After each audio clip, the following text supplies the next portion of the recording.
Gente que Fala, o melhor programa de debates do rádio brasileiro.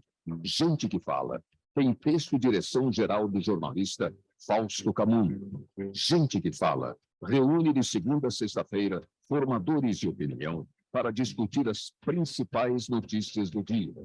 Gente que Fala tem o selo de qualidade APCOM.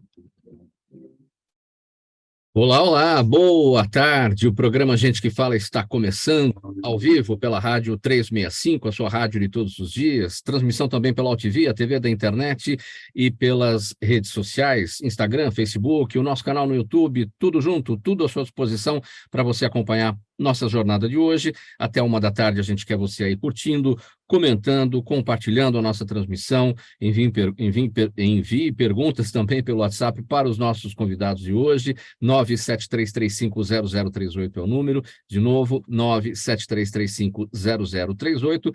É legal a sua participação aqui nessa interação com os nossos entrevistados. Eu sou Mauro Friesman, meio-dia em ponto. Vamos conhecer então os nossos convidados de hoje para uma conversa bacana sobre música, sobre arte, sobre cultura, tudo que esta sexta-feira merece aqui no programa Gente que Fala. Rafael Murió, artista plástico, 60 anos de arte aqui com a gente, mais uma vez nesta conversa no Gente que Fala. Tudo bem, Murió? Bom dia, boa tarde. Boa tarde, meu grande amigo Mauro. Eu fico muito contente de estar aqui mais uma vez no Gente que Fala. Boa tarde, Zenilda. Meu grande amigo Fausto Camunha, um grande abraço e espero que nós tenhamos um grande programa no dia de hoje. Certamente que teremos, também com a presença aqui dos demais convidados. Eu apresento a Sara Renata, cantora, compositora e empreendedora social. Boa tarde, Sara, tudo bem? Boa tarde, Mauro. Que alegria estar com vocês. Obrigada pelo convite. Estou muito feliz. Tenho certeza que vai ser um papo muito bom. E estou muito honrada de estar aqui nessa conversa com tanta gente linda que eu admiro demais. Rafael Murió, eu sou fã demais. Eu estou muito feliz de estar aqui nessa mesma mesa, nessa mesma conversa. Um beijo para todos, Filpo, Luiz Magalhães, Zenilda. Feliz de estar com vocês. Legal, obrigado pela presença, obrigado pelas palavras e pela alegria que você traz aqui para a gente. Filpo Ribeiro, rabequeiro, compositor, cantador, produtor, luthier, pesquisador da cultura popular brasileira. Tudo bem? Boa tarde, Filpo. Mauro, boa tarde. Agradecer o convite, a alegria estar aqui, proseando com vocês, Sara, Luiz, Murió, e bora lá, vamos conversar um pouquinho. Também com a gente nesta conversa, Luiz Fernando Magalhães, ele é empresário, proprietário do grupo Octo. Luiz, tudo bem? Bem-vindo. Oi, Mauro, boa tarde para todos. Muito orgulho aí de estar partilhando com vocês esse bate-papo. Vamos nessa, estou pronto aqui para esse debate, vai ser muito legal, muito honrado. Obrigado pelo convite. Então, vamos disparando aqui o primeiro assunto do programa Gente que Fala de hoje, afinal de contas, sextou, aqui na Rádio 365, sua rádio de todos os dias, UTV, TV da internet e redes sociais. A cidade de São Paulo recebe nesse fim de semana 3 festivais de música ao mesmo tempo. O Mita Festival, com Lana Del Rey e outros astros internacionais, isso vai acontecer no Vale do Anhangabaú. O Festival do Orgulho, com Pablo Vittar, que precede a parada LGBT+, isso na Moca. E o Best of Blues, no Ibirapuera, com estrelas como Buddy Guy, Goo Goo Dolls e muitos outros. Além disso, festas juninas, a gente já invadiu junho, né? Festas juninas já se espalham pela cidade e também incluem apresentações de diversos artistas. Sara Renata, eu começo com você. Como é que você avalia este momento todo musical, todo repleto de grandes atrações? São Paulo cada vez se especializando mais nisso tudo. E depois, né, de toda essa situação de paradeira que a gente viu no setor durante a pandemia, né? Para nós, assim, a gente está vivendo esse momento com muita alegria, com muita expectativa, porque reaqueceu tudo, né? Tem muitos festivais acontecendo agora, todos sempre lotados, muitos artistas também vindo para o Brasil, enfim. Para nós que trabalhamos com cultura, com arte, com música, a gente está muito feliz com essa retomada. Nós vivemos tempos muito difíceis durante a pandemia e agora parece que a gente está respirando de novo. Então, todos esses movimentos artísticos, festivais, shows, o público também correspondendo a isso, tem sido muito bacana, tanto prestigiar como executar. E você pretende, neste final de semana, com tanta coisa acontecendo, prestigiar, ir a algum desses eventos? Enfim, você vai ter essa possibilidade? Sim, eu vou ter essa possibilidade. Na verdade, eu vou num festival de artes, não é da música em si, mas estarei no festival de artes para prestigiar, para curtir. Filpo Ribeiro, vamos lá, como é que você avalia essa enxurrada musical aí em São Paulo, depois de tanto tempo e cada vez mais coisa acontecendo? Como disse a Sara Renata, agora reaquecendo de vez. Acho que desde o ano passado, né, finalzinho do ano passado, metade do ano passado, já começou a dar essa movimentada. A gente sentiu bastante nos eventos que a gente faz, né? A gente trabalha muito com evento independente, a gente organiza projetos e shows, né, de forma independente. E o que a gente sentiu é que não só como contratado, né, quando a gente vai numa casa de show contratado, a gente já vê um movimento, mas a disposição e até a saudade, né, que o pessoal tava de sair para a rua, de ir para a rua, né? Acho que não só para os shows, mas de fato sair, né? E aí para a gente reflete de forma bem significativa, assim, as pessoas querem estar na rua. Aí já passou mais ou menos um ano, a gente pelo menos, né, a gente trabalha, um dos grupos que eu trabalho é com forró, então desses setores, acho que da música foi o que mais demorou, porque tem a questão da dança junto, né? Então, aquelas primeiras aberturas que tivemos de espetáculo, todo mundo sentado com máscara, para a gente não serviu, né? Não serviu, a gente não foi tão contemplado, né? Por essa volta aos poucos. Então a gente teve que segurar um pouquinho mais. Por isso que eu falo, né? Metade do ano passado para adiante.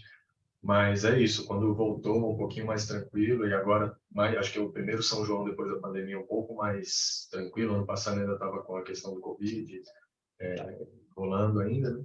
Agora está um pouco mais branda essa situação. Então a gente espera que seja bem movimentado mesmo esse período do ciclo junino, que para a gente que trabalha com música, cultura popular, é um mês bem forte, né?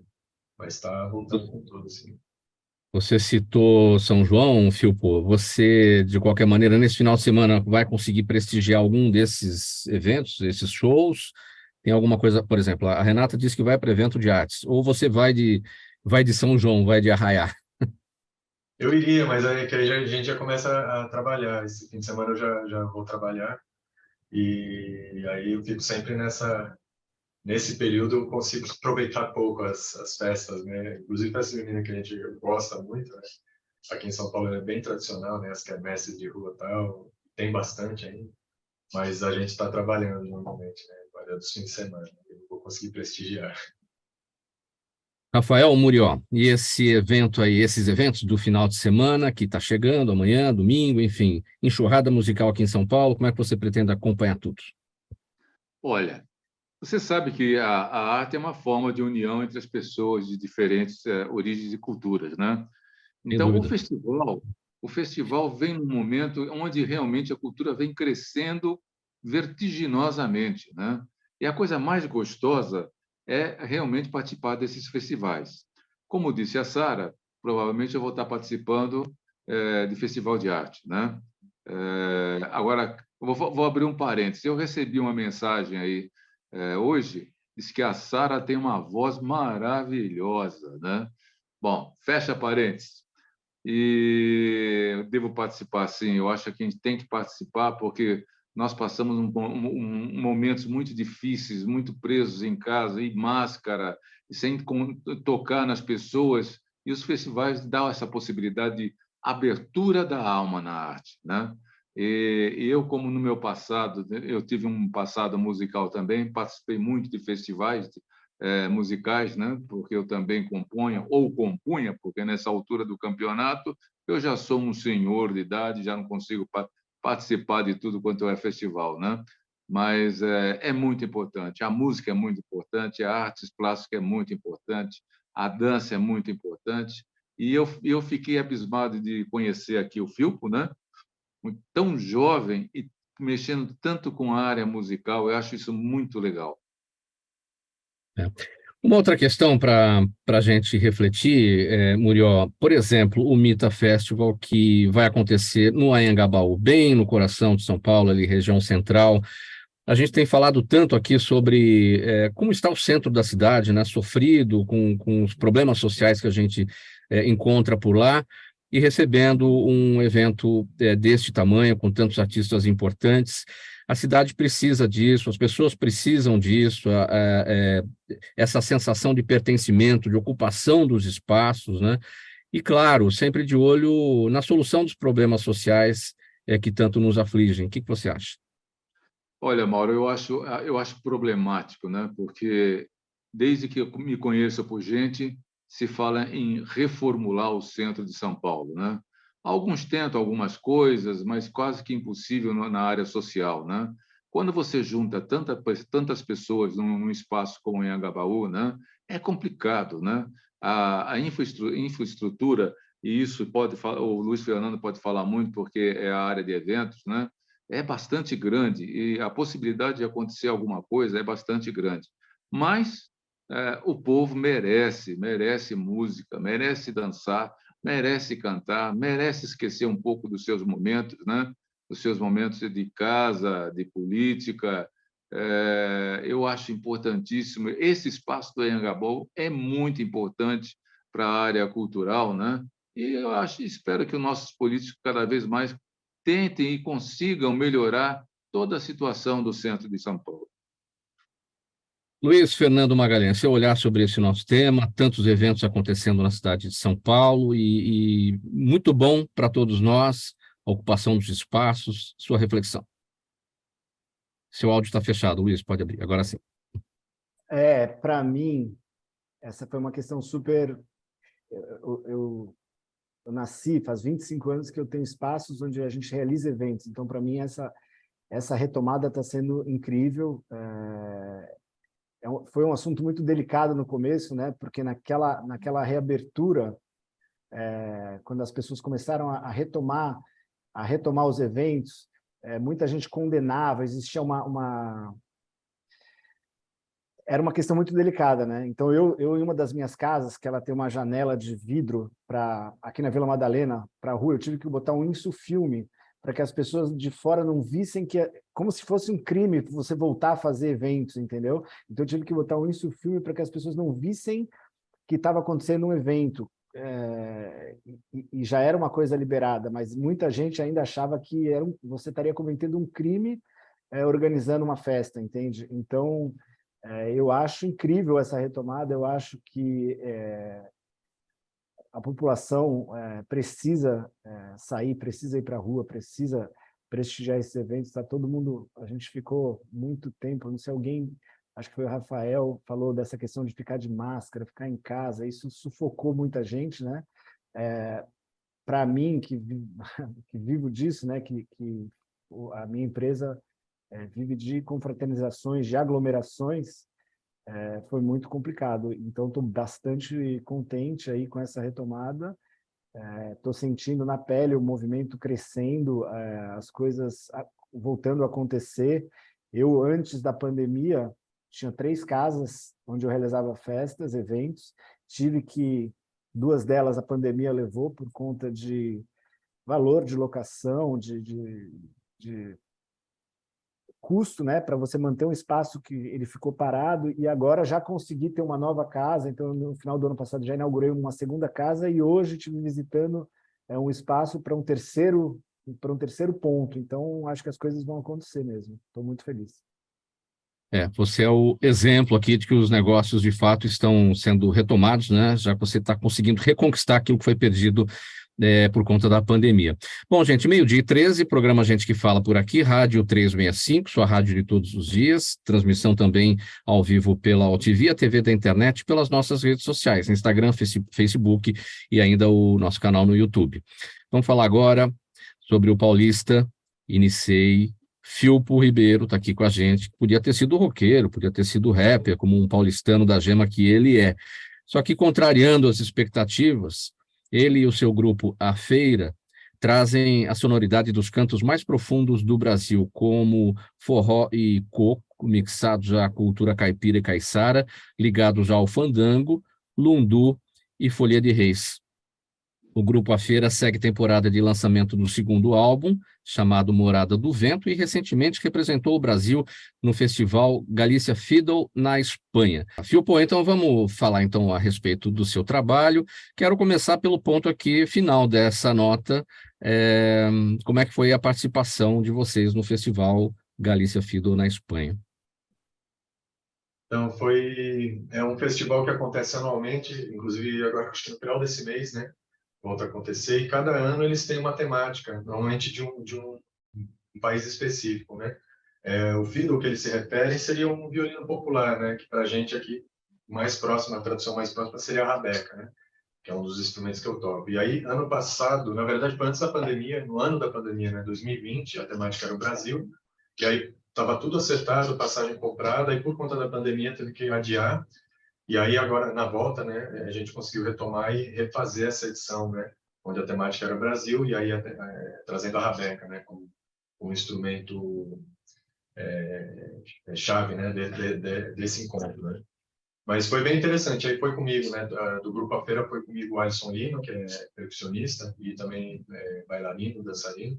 E a gente fez algumas apresentações e fizemos alguns workshops, né, com os alunos do festival. Eles são uma escola de música tradicional galega, né, que tem atividade durante o ano inteiro, e esse festival é um encontro, né, que eles fazem esses cursos, trazendo músicos de fora, artistas de fora, e foi bem interessante, assim, um aprendizado, na verdade. A gente foi, em teoria, para dar aula, para ensinar alguma coisa, mas aprendeu muito, muito, né, com a metodologia mesmo, né, deles de trabalharem com a música popular deles, né, a gente pode aplicar bastante coisa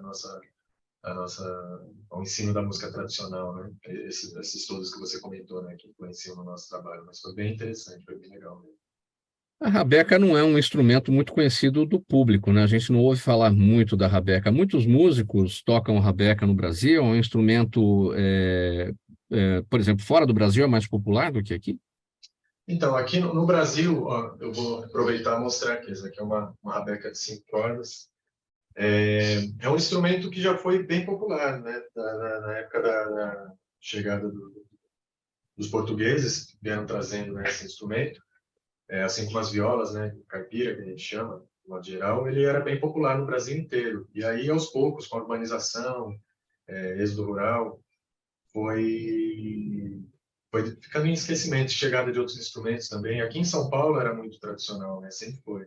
Inclusive, eu aprendi a tocar no litoral de São Paulo, né? Até hoje é um ponto muito forte, né, da presença da rabeca. Hoje em dia, ela se concentra em algumas regiões bem específicas. Então, o litoral de São Paulo, litoral sul de São Paulo e norte do Paraná, alguns pontos do litoral norte de São Paulo também, norte de Minas, Pernambuco, né? Ali principalmente zona da mata, Ceará, Pará, no litoral do Pará, e alguns pontos do Nordeste também, né?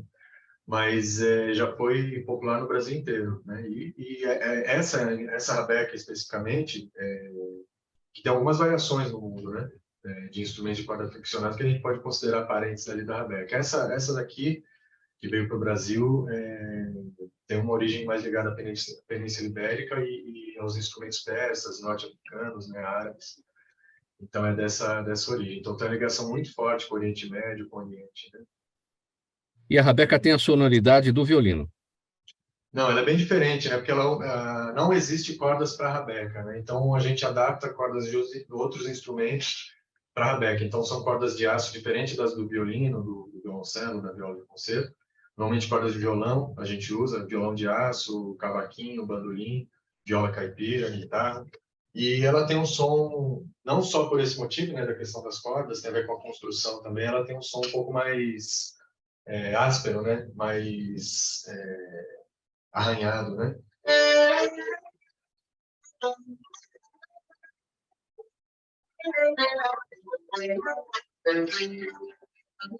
Ela tem o jeito de tocar também, a posição, você vê, eu posiciono aqui, não tem um padrão, né?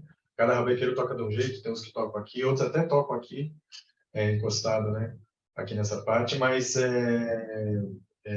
ela fica trabalhando também nessa região mais grave, né, o que seria a primeira posição do violino, a gente trabalha mais aqui. É muito raro os avequeiros chegarem em outras posições, né, que no violino tem até os agudos. Mas, e outra questão, o repertório, né? Então a gente toca música, aqui no Brasil, música dessas tradições, né? De Folias de Reis, São Gonçalo, Folha do Divino, Forrós de Rabeca, Cavalo Marinho, Marujada, enfim, são ritmos bem tradicionais ligados à cultura rural, né? Apesar de eu comentar, né, que aqui mesmo na cidade de São Paulo, mesmo com a urbanização, ainda tinha alguns pontos ali onde tinham rabequeiros e rabecas, tal. Hoje em dia é mais raro. Mas, Agora, eu destaquei aqui na nossa nota, você está lançando, você não, a banda, né? O grupo, a Feira, está lançando o segundo álbum, Morada do Vento. Morada do Vento é título, tem canção com esse nome também, as canções são autorais, como é que é o trabalho de vocês?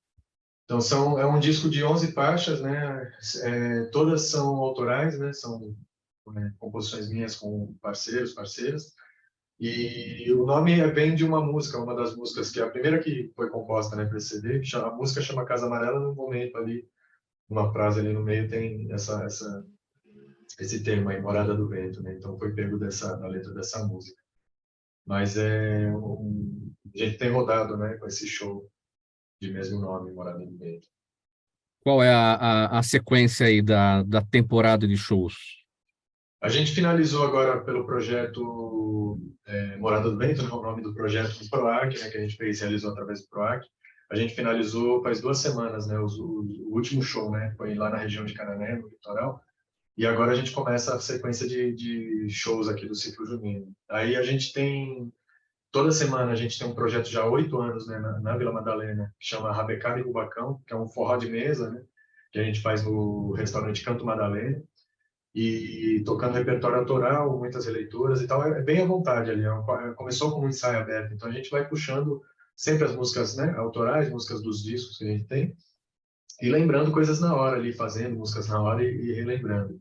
E além desses shows que são semanais, né, acontece toda terça-feira, a gente vai ter dia 23 show no Sesc São José dos Campos e 24 no Sesc Campinas. Aí no final do mês a gente tem um show específico, né, para os grupos de dança e atividade física do Sesc Vila Mariana, né, que vai acontecer o dia inteiro no dia 29, aí para quem tiver inscrito nessas aulas, né. E tá para fechar ainda, faltando bater o martelo, dia 1º de junho, mais um show, uma unidade aqui de São Paulo. E além disso tem shows, eventos, né, corporativos, eventos fechados, festas juninas, né, que a gente vai fazer aí ao longo do mês. Então, tem essa sequência. Bom, então agora a gente vai ouvir e ver, né, o vídeo com a canção Barrar do Dia, do grupo A Feira, do Filpo. Vamos lá? Eu saí de madrugada, antes do barrar do dia, com a garrafa de café e uma cuia de farinha. Eu saí de madrugada, antes do barrar do dia, com a garrafa de café e uma cuia de farinha. Vento do norte caiu na costeira, o reme a rede na embarcação. Tem onda quebrando, tem banco de areia, eu rezo, me benzo, peço proteção. No mar tem baleia, arraicação, caranha, betara, xarel e salteira. Tem bote, tem barco, tem batelão, tem chata, jangada e canoa ligeira. Eu saí de madrugada, antes do barrar do dia, com a garrafa de café e uma cuia de farinha. Eu saí de madrugada, antes do barrar do dia. Filpo, Barrar do Dia é deste novo álbum de vocês, Morada do Vento?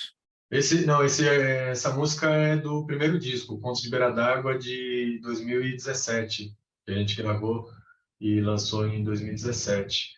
Essa daí é uma parceria com o Vlad, que é lá da Ilha do Cardoso. Ele é tocador de pandango caiçara, que é das tradições onde eu aprendi a tocar rabeca.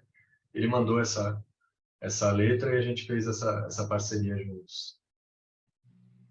Legal, gente. 12h24, o programa Gente que Fala, aqui para você pela Rádio 365, sua rádio de todos os dias, AltV, TV da internet e também pelas redes sociais. Agora, para falar da Sara Renata, que está com uma nova música de trabalho chamada Seu Anjo, foi lançada em maio, em formato Dolby Atmos.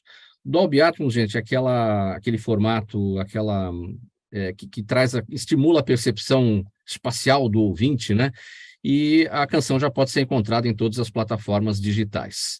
Tem a leveza e o alto astral de quem celebra a alegria e o amor que atravessa o tempo. E em 10 anos de carreira, a Sara lançou 4 álbuns e é um dos jovens talentos de uma das mais tradicionais gravadoras independentes do país, a Quarupi. O clipe de Seu Anjo estreia esta semana no Music Box Brasil e nas plataformas de streaming. Estará em breve também no Multishow, só que a gente já vai mostrar um trechinho agora. Vamos lá, vamos rodar.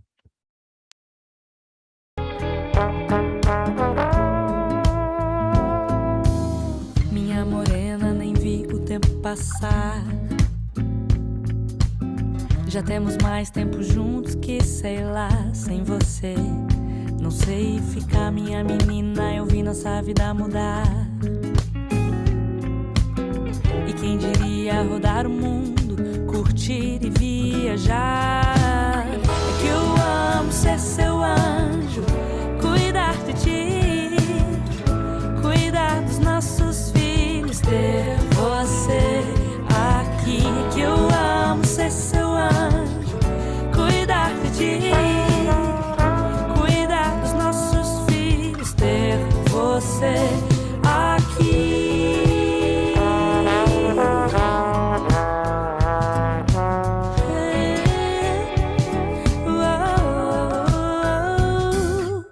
Minha morena. Sara Renata interpretando sua nova música de trabalho, Seu Anjo, aqui no programa Gente que Fala. Sara, o que o público em geral, né, precisa saber sobre essa nova canção, sobre este novo trabalho de Sara Renata? Bom, essa canção é uma música muito, muito alegre, muito vibrante, e eu acho que por essas características ela se destaca no meio do meu trabalho. A primeira vez, por exemplo, que a gente grava nesse formato Dolby Atmos, que permite essa experiência imersiva, a primeira vez que a gente faz desses últimos lançamentos, né, com instrumentos de forma orgânica, por exemplo, bateria mesmo, as outras gravações, elas têm um formato mais digital, com bateria eletrônica, enfim, outros recursos, e ela é a história de um amor bonito, né? Um amor que resiste ao tempo e que vai ganhando novas cores, novas nuances, e o cuidado é uma delas. Por isso que ele diz, né? É que eu amo ser seu anjo, cuidar de ti, cuidar dos nossos filhos. Então, é uma música de amor, Sim. E de um amor que resiste ao tempo e que vai ganhando novos formatos. Letra sua, Sara? Letra minha. Geralmente, eu canto, a maioria das minhas gravações são composições minhas. Bom, há uma diferença, então, entre esse trabalho que você já lançou em 10 anos de carreira, foram 4 álbuns, essa experiência nova com este formato Dolby Atmos que permite aí essa imersão, essa sensação espacial, né, de ouvir música. Sim, é uma mixagem e masterização diferente, que, na verdade, hoje a gente só tem acesso a ela via Apple Music, então só para quem ouve por esse aplicativo. Nas outras plataformas, ela tem uma outra mixagem diferente, mas é muito gostoso essa mixagem do Dolby Atmos, e acho que em breve as outras plataformas também vão aderir, né? Acho que é a tendência. Agora, para falar sobre o que a gente acabou de assistir, que é o clipe Seu Anjo, que estreia essa semana no Music Box Brasil, nas plataformas de streaming, como é que é e no Multishow também, como é que é esse caminho para posicionar o trabalho desta forma?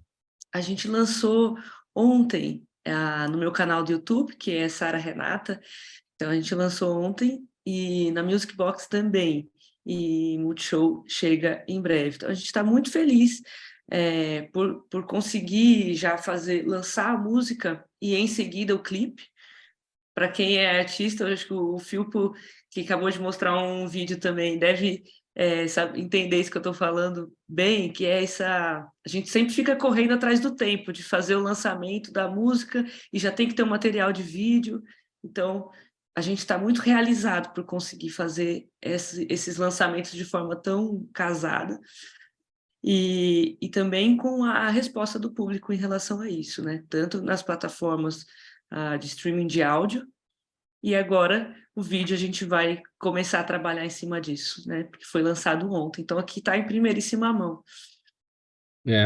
Eu sempre costumo dizer, Sara, e não faz muito tempo isso, evidentemente, né, com todo o avanço aí da tecnologia e internet, streaming e tudo mais. Antigamente a gente ouvia música, a gente dependia do rádio, única e exclusivamente. A gente ouvia, hoje a gente vê música, né, porque é tudo na base do audiovisual, né?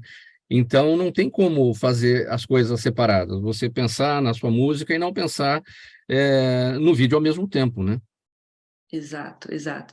Então, a gente fica sempre nesse esforço de já atender a todas essas demandas, inclusive as demandas das próprias redes sociais, enfim, como é que a gente fica presente no Instagram, como é que a gente fica presente no TikTok, tem muitas coisas para a gente estar presente, não é uma tarefa fácil, mas é necessário, né? Como é que é esse trabalho, né, justamente com tantas mídias diferentes, o que eu acabei de falar, antigamente era só o rádio, né? Hoje você tem que estar em todas as plataformas, como é que é essa administração?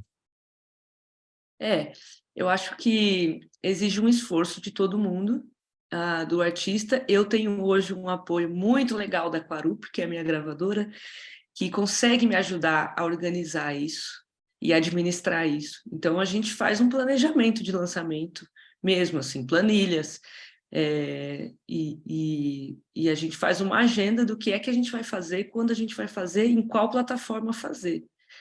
E aí tem toda uma equipe por trás. A Quarup tem uma equipe grande que também me auxilia nisso, com vídeo, com marketing, com assessoria de imprensa. Então, a gente tem muita gente trabalhando para que esse material seja espalhado para o maior número de pessoas possíveis, para o maior número de plataformas possíveis. E os shows, fala da sua agenda, isso já está acontecendo, neste momento está em preparo também? Está em preparo, nós estamos redesenhando, né, a partir desses novos lançamentos e também dos que virão ainda esse ano. Então, nós estamos redesenhando os shows para, em breve, poder anunciar as novas datas. E redesenhar significa, claro, a nova música de trabalho, isso tudo é o foco, né? Mas também revisitar o que já aconteceu ao longo dessa carreira de 10 anos e os 4 álbuns anteriores. Com certeza, com certeza. A gente já tem muitas músicas lançadas e consolidadas, então elas continuam fazendo parte do repertório, mas novas músicas virão. Então, a gente está repaginando, principalmente também a partir dessa nova parceria com a Quarup, né? Quais são esses próximos passos, qual a sonoridade que a gente está buscando, né? Sobre quais referências nós queremos falar, né? Então, acho que são esses novos mapeamentos que a gente está fazendo agora. Apesar ainda tá na fase do redesenho, toda a sua tour aí que vem por aí, você já consegue dizer por onde começa? Em qual cidade vai disparar? A gente deve começar por São Paulo e interior de São Paulo. Sim. Muito bem, 12h33 agora, programa Gente que Fala, edição de sexta-feira por aqui, Rádio 365, sua rádio de todos os dias, também AltV, a TV da internet e redes sociais. Muita conversa hoje sobre música, sobre arte, e a gente, antes de passar para o próximo tema, a gente vai fazer uma nota aqui, deixa eu comentar com o nosso público, com a nossa audiência, é o seguinte: o Google e o Centro de Integração Empresa-Escola, o CIEE, prorrogaram até hoje as inscrições para 60 mil bolsas de estudo em tecnologia. Os interessados devem ter acima de 16 anos de idade e poderão escolher entre os cursos online de suporte de TI, análise de dados, gestão de projetos e UX design. Os selecionados contarão com o acompanhamento de uma equipe do CIE ao longo das 800 horas de conteúdo e a oportunidade, claro, de dar o primeiro passo no mundo do trabalho na área da tecnologia. Então, veja aí, as inscrições devem ser feitas no site do CIE, Centro de Integração Empresa-Escola, portal.ciee.org.br, portal.ciee.org.br. E atenção, gente, para não perder a chance, hein? Já era para ter acabado, né? Mas o Google e o CIE prorrogaram até hoje as inscrições para essas 60 mil bolsas de estudo em tecnologia. Dito tudo isso, 12h35, a gente vai falar com o Rafael Murió sobre o seguinte: ao realizar uma pesquisa pela Europa, o diretor do Stedelijk Museum Amsterdã, o nome dele, Hein Wolfs, constatou que 90% das obras eram coisa de homens brancos, menos de 10% eram de mulheres. Obras de artistas negros ou indígenas ainda eram mais raros. Aí o Hein Wolfs diz que é preciso fazer algo para mudar isso, pois a diversidade precisa estar em toda parte. E ele mesmo, porém, levanta questionamentos. Um deles: diversidade pode e deve ser quantificada através de palavras e cotas? Vou aproveitar aqui o questionamento do Hein Wolfs para levantar essa reflexão com o Rafael. Muriel, então, diversidade pode e deve ser quantificada através de palavras e cotas? Eu acho que a diversidade deve ser pela capacidade, não por cotas. Capacidade. A gente vem passando uma transformação nesses últimos 10 anos quando se fala de diversidade, né? Eu acho uma grande besteira quando se fala precisamos de 20% de cota para tal tipo de pessoa, 30% para tal tipo de pessoa. Eu acho que existe a qualidade, a criatividade, a vontade de poder crescer no meio. Você vê que algumas raças estão crescendo em alguns pontos do mundo, né? E agora, em outros grandes pontos do mundo, continuam com todas as agressões possíveis e imaginárias contra o ser humano, né? Então, esse negócio de cota, eu acho uma grande besteira. Para mim, a situação é qualidade, inteligência, cultura. Lógico que isso depende de tanta coisa, principalmente dos políticos, dos governos em poder incentivar, né? Que as crianças comecem a desenvolver, seja elas de que raça for, de que cor for, que elas comecem a ser incentivadas na área cultural, a desenvolver um trabalho que hoje, principalmente no Brasil, não se desenvolve. Aqui a situação é assim: quanto mais burro, melhor, né?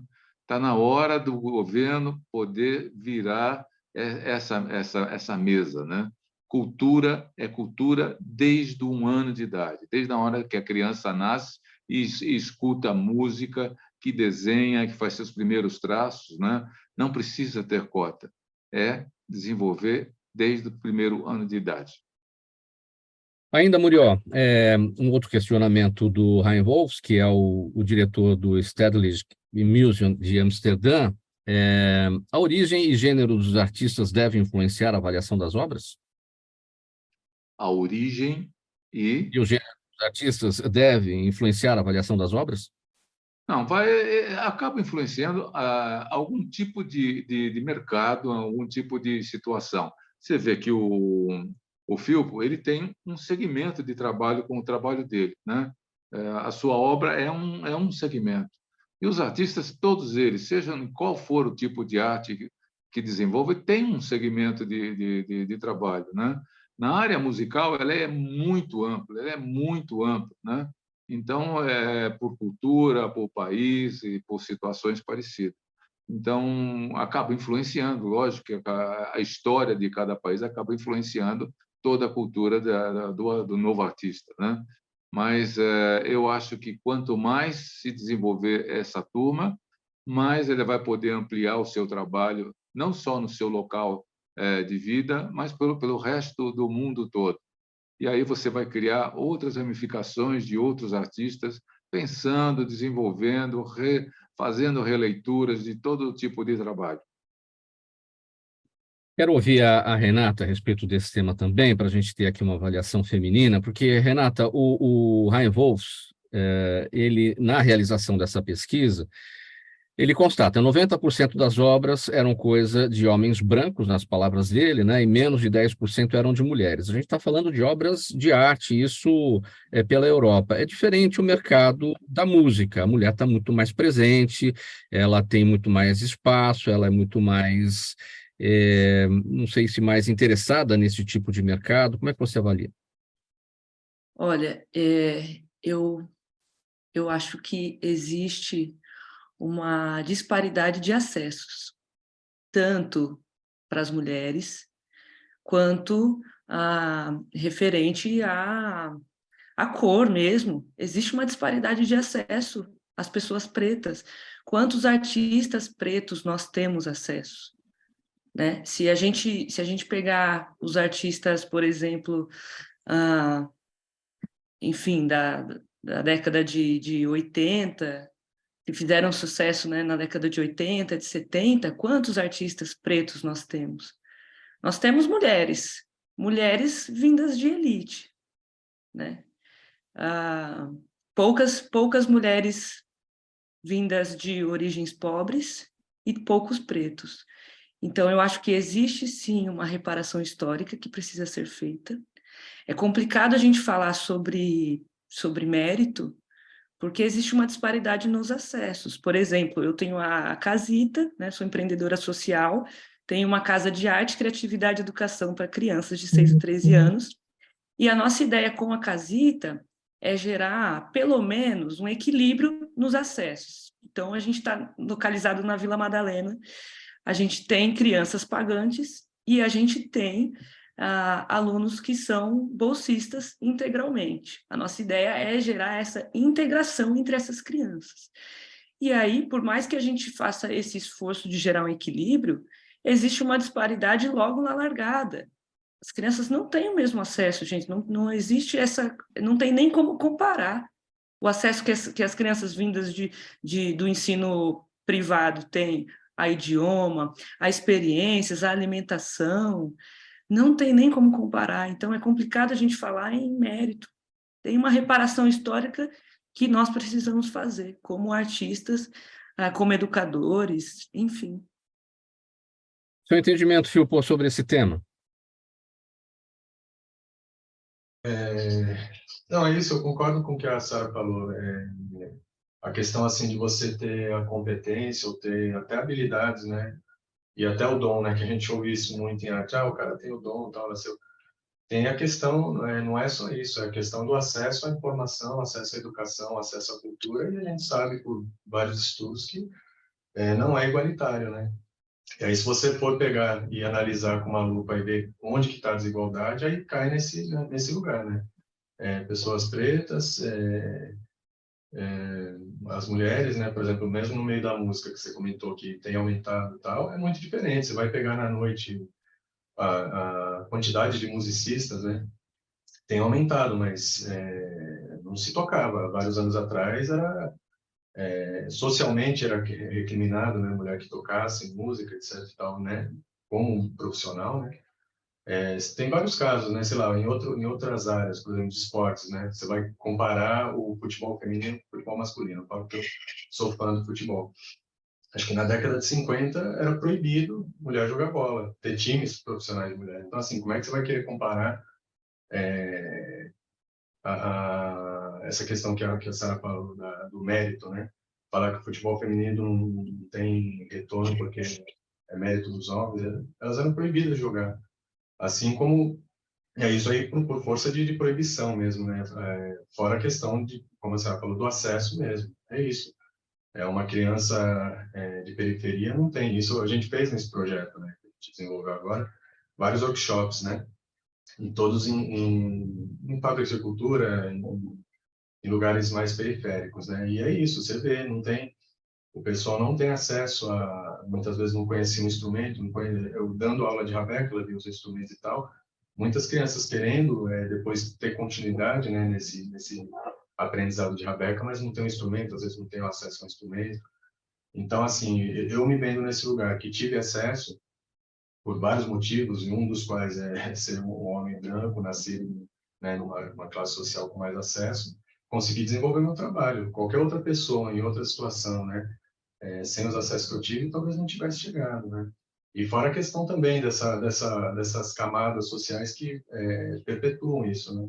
Isso na área social aí já é uma questão mais sutil, né? De como a gente consegue, sei lá, desenvolver mesmo o trabalho, né? Conseguir lançar um CD, aquilo também com que a Sara falou anteriormente, né? De você tem todo esse planejamento de lançar um trabalho, etc. e tal. Alguém que não tem acessos não só de formação, mas acesso de influência, né? Isso a gente vê muito, né? O cara que já ou de uma classe social ou de um nicho, né? Que tem os acessos às pessoas que, sei lá, vai botar numa TV, vai botar num programa X, ou vai colocar numa gravadora, enfim. O caminho é muito mais fácil. Então, é isso que ela falou. Não dá para falar em mérito quando você tem diferentes acessos, né? Uma pessoa da periferia que não tem os pais músicos ou não tem acesso no mainstream ali, né, dos produtores, etc. e tal, para o cara conseguir lançar um trabalho, eles agora estão conseguindo se reinventar através das redes sociais, né? Das redes sociais, das plataformas digitais, essas tecnologias tem o lado bom, o lado ruim. O lado bom seria esse, né, de dar acesso a uma ferramenta a mais, né, para conseguir brigar com uma estrutura que quem tem grana vai fazer girar grana, quem tem dinheiro ganha dinheiro, né? Quem tem acesso abre as portas, né? Então é isso, assim, eu também concordo com ela. Acho que essa questão da competência passa muito pelo acesso à formação, informação e educação. E é isso, é uma reparação histórica, né? Aí se você vai pesquisar, vai procurar por que essas pessoas não têm acesso, não têm é isso, vai para a escola estudar com fome, vai aprender o quê, assim? Entendeu? Então, assim, para mim já é bem claro, assim, que é muito desigual e isso interfere muito. Eu acho que tem que ter sim, esse tipo de reparação. Para a gente falar agora, eu vou passar aqui para o assunto, para o tema do Luiz Fernando Magalhães, para dizer o seguinte: a pandemia pegou todo mundo de surpresa, mudou muita coisa de forma inesperada, já não é novidade para ninguém, né? Depois de mais de 3 anos. Com a proibição por muito tempo de eventos, de festas, o setor especializado teve, claro, que se reinventar para sobreviver. Foi o caso do Grupo Octo, dono de casas que atendem de eventos tradicionais, como casamentos e encontros corporativos, até outros cada vez mais personalizados, e aí o grupo teve que apostar em alternativas. A solução foi continuar promovendo festas, porém à distância, através de uma série de ações diferentes das habituais. Como é que está agora, Luiz Fernando? Foi um caso, eu tive uma questão bem complicada, né? Porque o nosso negócio de fato, as aglomerações. Desde o Grupo Octo fez 25 anos agora em dia 7 de maio, desde que eu fiz o meu primeiro evento, que eu organizei, né? Ainda uma coisa muito diferente do que é hoje, com uma estrutura muito, muito diferente. E nesses 22, né? 21 para 22 anos que antecederam a pandemia, eu cheguei a ter 7 casas de festas, né, de eventos, e naquele momento foi um baque, porque quando veio a pandemia, foi no comecinho de março, né, as pessoas não tinham tão claramente o quão duro ia ser, né, o quão difícil ia ser, e nem quanto tempo isso ia durar, né. Então, no primeiro momento, eu falei, bom, vou cancelar aqui essa festa eu já tinha a agenda até o final do ano praticamente preenchida, né.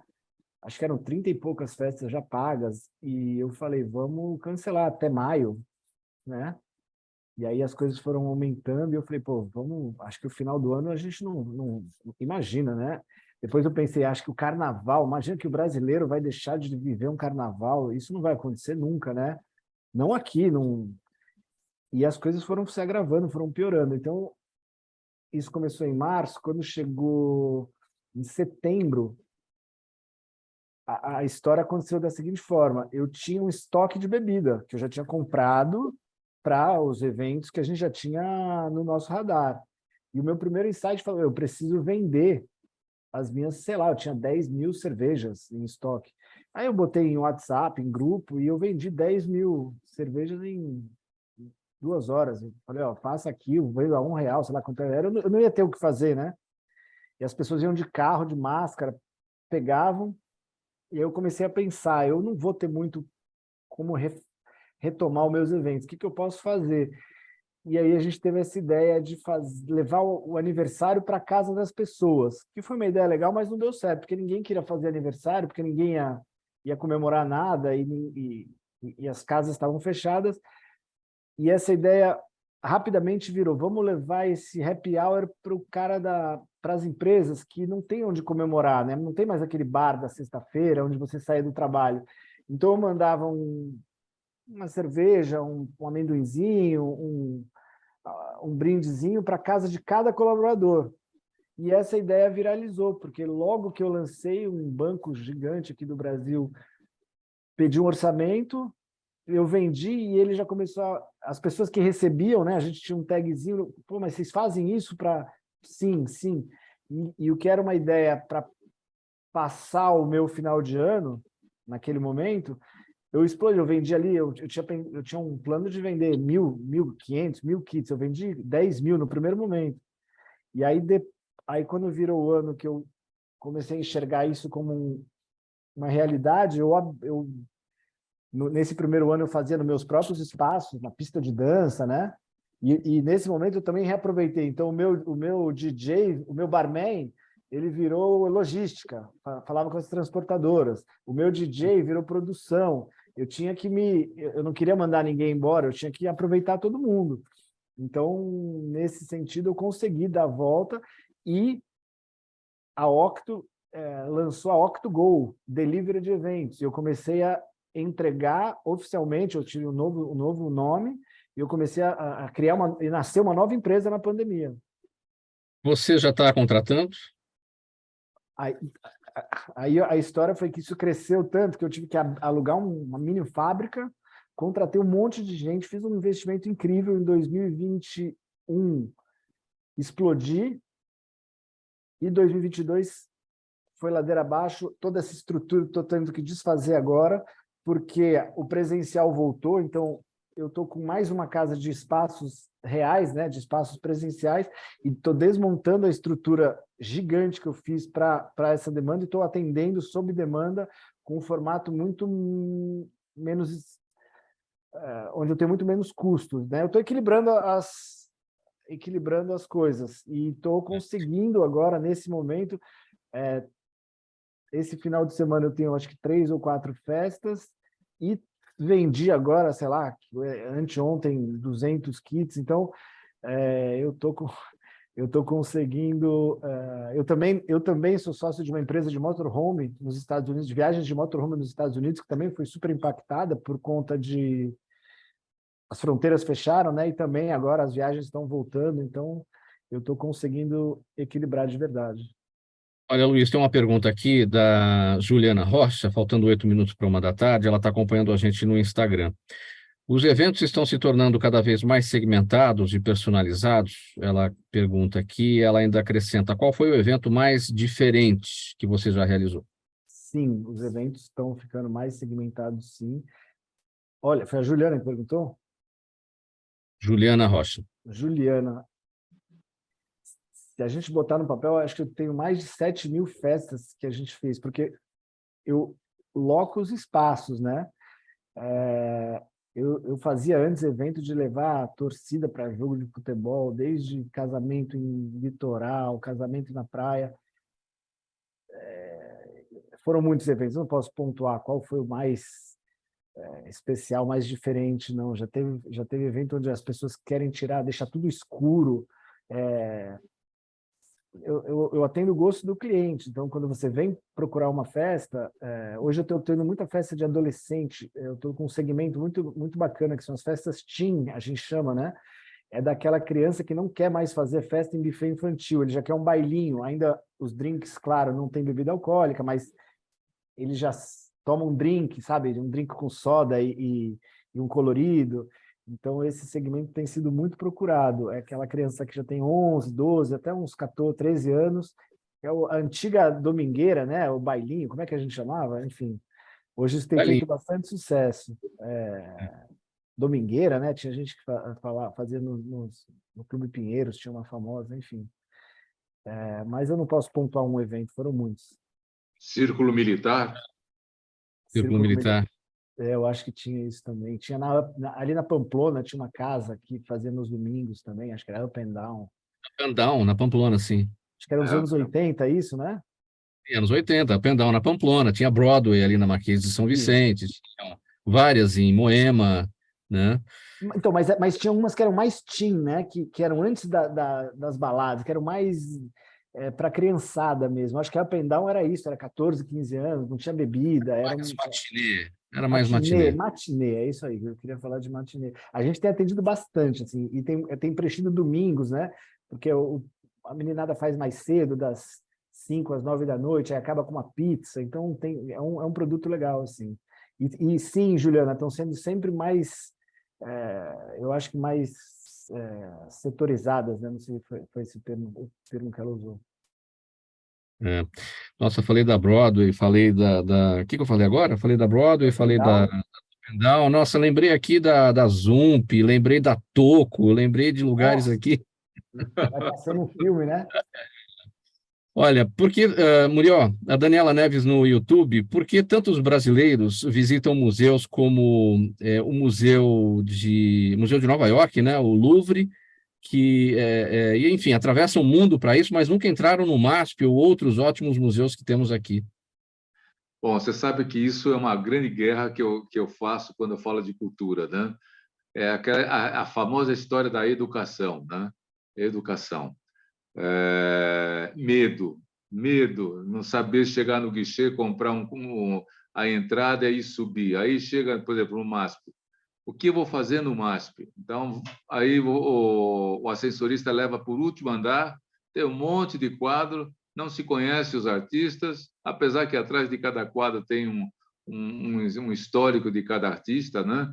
Mas tem outras situações. Por exemplo, se você pegar a Avenida Paulista de sábado, tem vários museus, né, que você pode poder visitar, as últimas exposições, museu de fotografia, música, mas as pessoas não sabem nem onde ficam. Acho que nem sabem onde fica o MASP, né? Mas é uma guerra, porque a guerra chama-se Tenho Vergonha de Entrar, Galeria de Arte. Essa é outra situação incrível. Ninguém sabe como entrar numa galeria de arte para conhecer quadro, conhecer artista, né? Medo, falta realmente de ser cúmplice da arte, né? Por mais que se fale, por mais que os jornais, as revistas, as mídias falem sobre a área de arte, né? Como frequentar, as pessoas realmente têm medo. Filpo e Sara, duas perguntas para vocês aqui, uma para cada um, mas assim, muito rapidinho, a gente está com o tempo apertado, sobrou pouco tempo para vocês. Filpo, Clarice de Giorgio, no YouTube, pergunta se há espaço em São Paulo onde podemos encontrar essas manifestações culturais diferentes do Brasil, como a Rabeca, por exemplo, ou cada uma delas está um pouco presa em sua própria região? Bem breve, Filpo. Em São Paulo tem agora vários grupos, né, também tocando com Rabeca, e sobretudo dentro do foco de forró de Rabeca, né? Então a gente se apresenta semanalmente no Canto Madalena, né, toda terça-feira, aí o foco também é em cima desse instrumento, mas vale dar uma pesquisada, principalmente nas redes sociais, né? Tem vários grupos, muita gente jovem tocando também esse instrumento, mas dá para achar, é bem rico aqui em São Paulo. Sara Renata, André Curi no Facebook quer saber, ele te pede para falar um pouquinho do seu trabalho sobre o Clube da Esquina, bem rapidinho. Eu tive o grande privilégio de participar do lançamento do livro do Clube da Esquina, que aconteceu lá na Guarupi, e lá conheci de perto Márcio Borges, Telo Borges. Depois disso, a gente estabeleceu até um contato bem legal, compus esses dias uma música com o Telo Borges. Então, eu que já era fã do trabalho, agora estou tendo a oportunidade de caminhar um pouquinho mais perto, conhecer também um pouco mais do jeito de compor, do coração. Então, tem sido uma experiência bem legal. Muito bem, gente, vamos colocar um ponto final nesta edição do programa Gente que Fala de hoje, sexta-feira, com muita música, com muita arte e cultura. por aqui. O agradecimento a vocês todos, em nome de toda a nossa equipe do programa Gente que Fala. Participaram com a gente hoje Rafael Murió, artista plástico, 60 anos de arte. Eu ia te perguntar, você fala em 10 segundos, Murió, sobre sua galeria de arte que vai ser inaugurada em agosto, bem rapidinho. Eu falei, Decide. como eu falei, então, eu estou fazendo 60 anos de arte. Em final de agosto, eu abro a Galeria de Arte Rafael Murió, onde eu vou fazer uma apresentação dos meus trabalhos desde os 9 anos de idade. E convido a todos, aí virei no seu programa para falar sobre a inauguração. Legal. Agradecimento, então, para o Murió aqui, artista plástico, também para Sara Renata, cantora, compositora e empreendedora social, o Filipe Ribeiro, rabequeiro, compositor, cantador, produtor, luthier e pesquisador da cultura popular brasileira, e o Luiz Fernando Magalhães, empresário, proprietário do Grupo Octo. Programa Gente que Fala, realização da ABECOM. Apresentação minha, Mauro Friesman, pauta e redação, Pedro Schiavon, Zenilda Salvato, diretora de produção, jornalista Fausto Camunha na direção geral, você espectador, você ouvinte, a razão da nossa presença aqui todos os dias. Muito obrigado por acompanhar o nosso trabalho de hoje. Chegando na programação da 365, novamente o Lucas Neto, ele vem agora com o programa O Melhor para a Melhor Idade. Um bom programa aí para você, Lucas. A gente volta a se falar na segunda-feira, a partir do meio-dia, ao vivo pela Rádio 365, sua rádio de todos os dias, AllTV, TV da internet e também pelas redes sociais. Um bom final de semana para todo mundo, boa diversão, bom lazer, bom descanso. Vamos nos reenergizar até segunda. Tchau.